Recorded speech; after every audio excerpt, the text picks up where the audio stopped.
Pinatunayan ni Daniel Padilla na hindi pa rin siya laos dahil nagkalat ang kanyang mga billboard.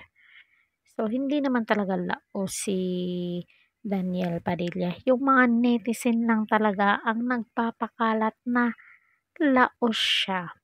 Trending sa Twitter ang mga nagkalat at naglalakihang billboard ni Daniel Padilla para sa isang ini-endorse na clothing brand.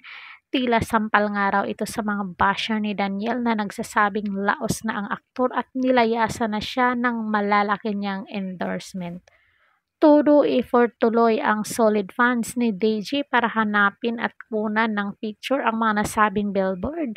Kaya naman nagkalat ang mga photos nito sa SOCMED. Talaga nagkalat na papunta nga ako pati ako napapasearch dito kay Deji. Komento ng fans ni DJ, totoo talaga yung wala kaming pake sa traffic.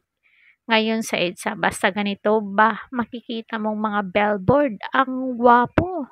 Nakakawala ng pagod at inip sa biyahe. Siyempre, todo pagtatanggol din ng mga fans at fans sa basher ng iniidolo nila.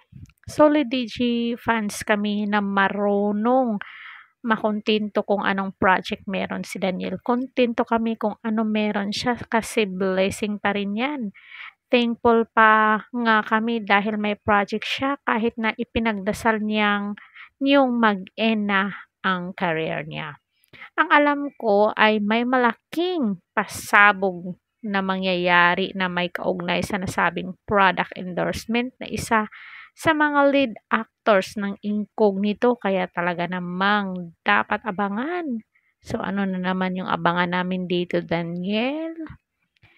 Bigyan mo naman kami ng clue dahil may nag-aantay sa iyong mga madlang people.